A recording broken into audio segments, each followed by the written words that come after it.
Niadtong miaging Agosto, naghimo mi og pilgrimage dito sa Europe, Marian pilgrimage. Unya, usa sa mga dakong simbahan nga among gibisita mao ang Lourdes, ang simbahan sa Our Lady of Lourdes. Unya, mga duha mi ka adlaw dito, duha ka gabi. Malipayon kay akong kalag kay una, nakahatag ko, nakaapil ko sa prosesyon sa makaduha ka higayon. Ikaduha, gitagaan ko og time for myself to sit down alone nga makapasalamat ko, makaampo ko, unya connection with Mama Mary. Lahi man gud kun tuwa ka sa maong site, no? Kay ang imo feeling it's really it's a sacred place. So, gawas ni Ana, ang pinakadako na kong experience dito mao nga sa pagsugod namo sa pilgrimage kay pulo man to kaadlaw ang pilgrimage, kada adlaw galakaw, kada adlaw balhin og hotel, kada adlaw adtog simbahan. Pagsugod yun namo, balig yung sakita kay akong liog as into the highest level nga wa ko kasabot ngano nga gikan mi ato sa Roma, pag-abot na ako dito sa balik mi sa Lisbon. Balig yung sakita kay akong sakit kay ibangon, sakit ihigda, sakit isandig, kanang extraordinary nga sakit gyud ang liog. Magsakit-sakit ra mo ganing atong liog kay usahay ka ng wrong position sa pagkatulog, no? Pero kato it was a different one. Grabe gyud kay ba nga makaayong ko nga grabihan naman niya. Magbiyahe ba mig tag 8 hours. Nya, wala kay di ka kahigda. So musakit jud ang imong liog.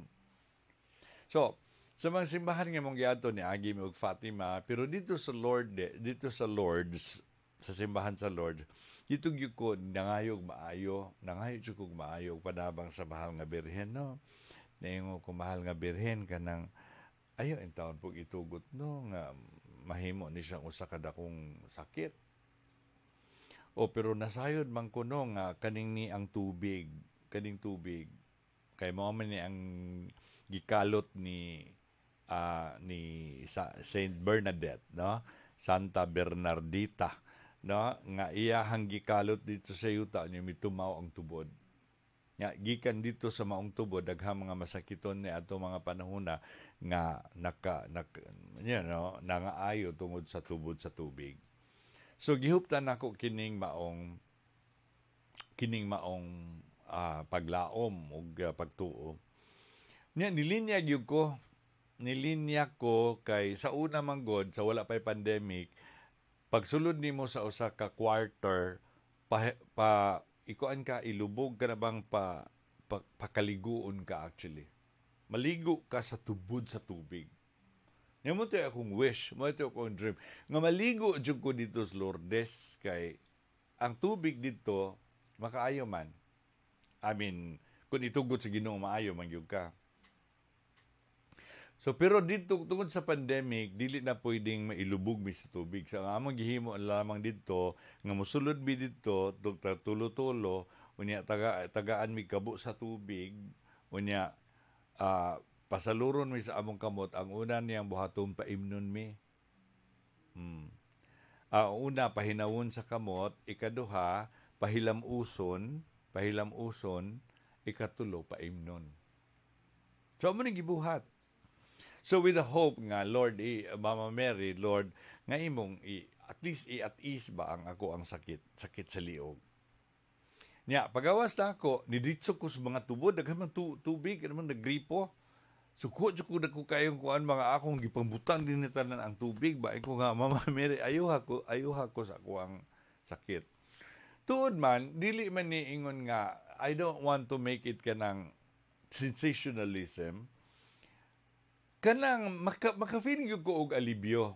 Kada bang ang imong pain bitaw naaraman gihapon siya. Pero ikumparar nimo sa pain atong una nga murag maglisod kay kaglingi na maglisod ni kag sandig, sakit gyud kay sandig. magpiyait good ko basta mosandig. Pero at that time, naagihapon siya pain, pero makasandig na ko, makalingi na ko. Unya, makahigda na ko klaro nga dili na ko magpiit. So dito ko nakaingon nga, ingon ani, una, ang kagamhanan sa grasya nga gihatag sa mahal nga bilin pinaagi sa tubig. Ikaduha, ang kagamhanan sa imong pagtuo. Kadili man mahimo ang tubig-tubig ra ka maglangoy-langoy ka dito, nya pagkahuman wala ra pud ay ka motuo. Daghan kay ebalo ka ang nakadaghan dito sa kuan yun, sa Lord, kadaghan kay tao. Tungod kay ang Lords, tungod sa tubig, daghan kay mga masakiton. Ipang wheelchair, ang tanang mga klaseng masakiton tuwa sila dito. To think, appeal ko ito kay kuan, pero wala lang ko itong ni-appeal itong na nag-wheelchair. Galakaw ra ko, pero na ako'y gibati. Pero I felt nga naalibyo ko gamay at the time tungod adtong tubig. No? Nya, tungod adto wala na. Humaadto wala na. Naara gyapon ang sikit gamay, pero dili na tong pareha sa una. And I consider that as a miracle. Inanara gyud na siya. You know, you don't have to wait for a big miracle to consider it the greatest miracle of it all. Miracle happens coincidentally. Di ba? Kanunay man tang balik-balik ana, miracle by coincidence. Nganong dito pamanggid po siya ni Alibio. Di ba? Pwede mag-ato dito sa Fatima. Pero sa Fatima, naaka-apil gahapon yung procession, pero wala man ingon adto. Guni mong tanawon, mas duot ang mga tao diri sa Lourdes kay sa Fatima. Ang nakakuan mo po sa Fatima kay bali man yung hawanag ug kay sa katana. Ako jud kay lugar ang Fatima. No? Nya rosaryo ang amo dito sa Fatima. Diri sa Lourdes, nagyapon ang rosaryo kay Immaculate Conception ben ng Lourdes, no. Niya pagkahuman ang mga masakiton gyud ang naa didto, no. Unya mo na hinungdan nga no nga gitukod ni Pope Francis o sa mga kaobispo sa atong Santo Papa nga ang February 11 is the World Day of the Sick. 11 karong Sunday is a World Day of the Sick. Para na sa tanang mga masakiton. Muna hinungdan nga ning atong gibayaw ang tanang mga masakiton nga members sa members sa Church on the Air. Hopefully nga karong 11, pinaagi sa ilang pagtuo, pinaagi sa pagtambong Santos nga misa, ilang makatagamtam sila og alibyo sa ilang gipangbati. Kaayuhan man, alibyo, or unsa ihatag sa Ginoo nimo, madawat na nimo. Kani man gumangayo ka og milagro, dili man god, for example, mangayo kag milagro sa kaayuhan sa imong sakit. Kung dili na ihatag sa Ginoo, muhatag na siyang milagro sa laing paagi. Kung dili man sa kaayuhan sa imong sakit, muhatag siya pinaagi sa paghatag og kanang dili kay ka mag-suffer sa pain. Or naa kay tolerance kana bang mas lig-on ang imong pagdawat sa kasakit. Ha? Nya sa ngadto-ngadto pwede po kang ayuhon. Pwede po kang dili ayuhon sa Ginoo. Kay ang gihatag niya nimo ang kalig-on sa imong pagtuo sa pagdawat. Na, di ba, nag-mention na ba po ko og Christian suffering? Kay kanang Christian suffering is a source of blessing mangguna siya. Kung naatay sakit, unya ato ning dawaton niya, wala pa ta maayo, wala pa gitugot sa Ginoong maayo ta, o dili man itugot sa Ginoong maayo ta, ang pagdawat, ang pagpasan sa kasakit, usa ka paagi nga maluwas ka. Pero kining sakit manggod, lawas ra ni. Munang usahay, matalang ta ba? Kaya ang atong focus pirmi, puros lawas. Ako biya dito, galingkod ko, katanaw ko sa mga masakit no, nga grabe good ang mga gulang na, mga masakit na kaysa. Marabag maayo pa ba ni sila? Ganyan na ba? Kaya, gulang na ba? Kaya magulang na biya ka, wala gid niya. No? Pwede po ka kayon sa Ginoo nga nang diligod. No? Oh.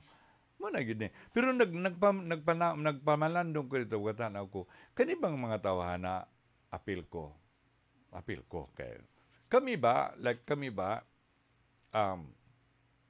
ansay tawag ani kanang Kani bang nangayo og kaayuhan sa sakit sa lawas? Nakakumpisal ba ni? Kaya dili man lawas-lawas ra ni. Dili man sakit-sakit sa lawas ra. Kanang moabot biya ang punto, bisag maayo ka karon, moabot ka ang punto, mamatay ra, manggod gihapon ka. Nya ang lawas, bahibilin, manggod na siya. Temporarily, kung tagaan kang kaayuhan sa Ginoo karon, idaayo ka. Pero you think, di dyo ka mamatay? Mamatay gyud gihapon ka. Ang imong lawas, madugta gyud na. So, unsa naman to imong gipangayong lawas? So, wali ni mo matano ang imong kalag, nga ang imong kalag ra gyud, murabay ni mo atubang sa Ginoo. No? So, nangayo ka sa kaayuhan sa imong lawas, sa mahal nga birhen, sa tubig, mangayo po ka kaayuhan sa imong kalag. Ang kaayuhan sa kalag, mao ang sakramentos kumpisal. Di ba maghuliwik naman, no? O nindot pod, no? Nga atong andamon, ang atong kaugalingon, nga mangumpisal ta, aron nga maayo ang atong lawas. Kaya magsige rin yung taga-ikog, kalag, taga-ikog mayang lawas, sa taga-ikog taas nga kinabuhi. Pero wala po tayo effort. Lord, pasaylo ako sa kong sala, mangumpisal ko, muadto ko, taga-iko sa grasya sa kumpisal, sa grasya sa pagpasaylo sa mga sala, pinagi sa kumpisal. Kung wala na nato buhata, kawang. Kawang yun na. Muna usahay, no? Dili po nato matagamtam ang kaayuhan sa sa lawas, kaya ang atong kalag, masakit. Niya usahay, kung ang atong kalag na ay sakit, usahay konektado sa atong lawas. Wala akong mag-ingon always. Pero dunay panghuna-hunaan na sa unang panahon, sa panahon ganing Kristo, nga kung ang imong lawas doon kay sakit, doon na ginay connection sa imuhang kalag. Espiritu. Parehara gawaan ng suko juga kay sa tanan, pwede gini mong suko ato the highest level nga murag mo buto na ka, unya tanawa ang nawong nimo, di ba kayo mausob? Ugwapa ka, hapit na ka magwapa. Mumaot ba juga kan masuko kay sa tanan? Ang imong nawong mo padayag sa unsay naasulod sa imong espiritu. Kung ang imong espiritu kanunay nag-umido kay naa kay dako kay gipas ang sala, naa kay gitago-taguan nga sala, ay sus kanang imong lawas gamala, gauga, gamika. Ngano man, muriak imong lawas. Psychologically muriak siya tungod sa gihambin nimo sa imong espiritu. Ingon ba ang doktor, no, nga ang pinakadakong cause sa ato ang sakit is stress. Naasam nagikan ng stress. Dili man lang na sa lawas. Kaya ang lawas, makaagwanta raman ako. Pahuway ka, makatrabaho raman ka. But the stress in the spirit nga naa, mugawas na sa imong lawas. And that is, niingon ang atong Santo Papa, ang mensahe niya para sa 32nd World Day of the Sick. Nindot kaya ang giingon. Kaya ang tema nga ang gihatag is, it is not good that man should be alone. Ningon siya nga, healing the sick by healing relationships. Diba?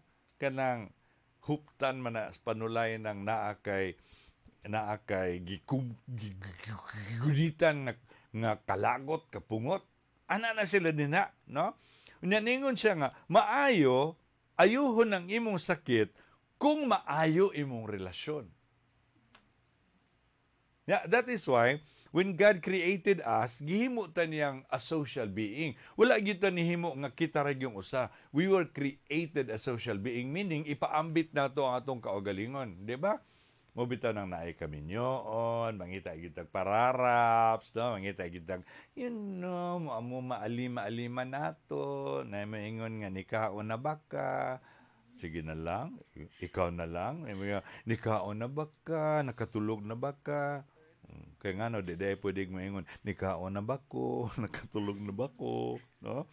Now, karon, akong basahon ang nindot kayong gisulti sa atong Santo Papa. No? Nining mensahe niya, if you want to be healed, heal yourself with your relationships. Naingon siya, ang unang purma sa pag-atiman nga gikinahanglan sa usa ka masakiton, mao ang pagkapuno sa kalumo ug kahigugma ug paghigugma nga suod sa usag-usa. No? Nindot kaayo siya, ningon siya nga, ang to take care for the sick, ang pag-alima sa mga masakiton, nagpasabot ka na una sa tanan, ang pag-alima ug pag-amuma sa imong relasyon. Kay kabalo ka pag ang imong relasyon sige kag gubot, sige kag kontra, daghang kag kontra. Sus ko. Di ka maayo, ana. Saan mo pagkaayong kanunay, mag-ubido ng imong kasing-kasing. Kada kita ni mo niya, mag-ubido mong God. Ha? So, naingon si ang atong Santo Papa nga kinahanglan nga ayuhon sa nato ang atong relasyon aron maayo pud ang atong sakit.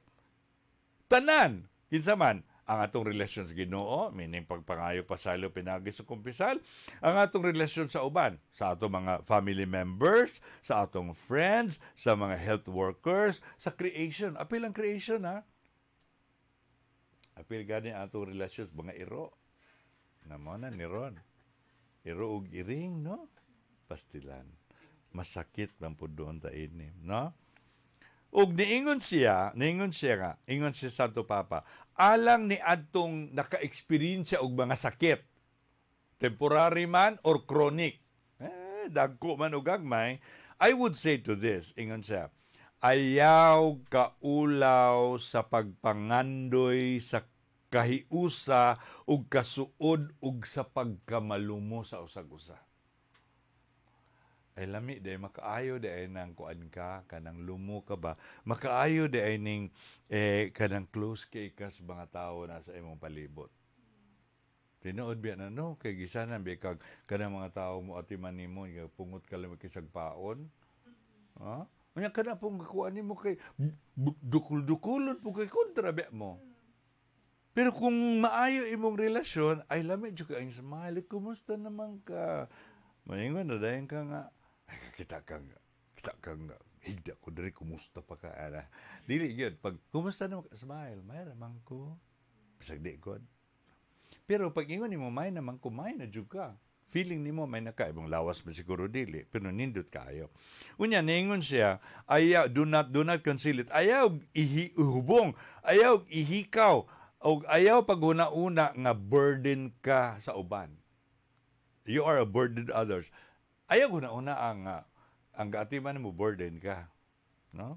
Kaya ang kondisyon sa usa ka sakit nag-awhag ka nato sa pag-atras og makadiyot, muhunong og kadiyot aron atong i-rediscover, atong diskubrihon pag-usab ang atong kaugalingon. Munang kanimang sa sakit, no? World Day of the Sick, ayaw ra mo pangayo og kaayuhan sa inyong sakit. Pangayo mo sa kaayuhan sa inyong kalag og labaw sa tanan, kung ganahan mong maayo sa inyong sakit, batud pa sa Papa, ayaw ha sa inyong relationship.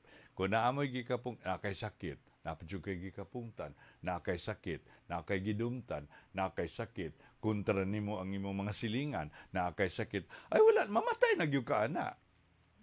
Kung mamatay anang kontra nimo tanan, wala mabisita nimo. So, you're alone. You're alone in solitude. Di ba ningon siya nga, dili ko ganahan nga ang tao mag-inusara. Muna ang mga silingan, mga anak nimo kay man, maayo man kang tawo, man kay gubtan, no? Unya, gaan ang imong feeling bisag na kay sakit, naayo ka ang imong feeling.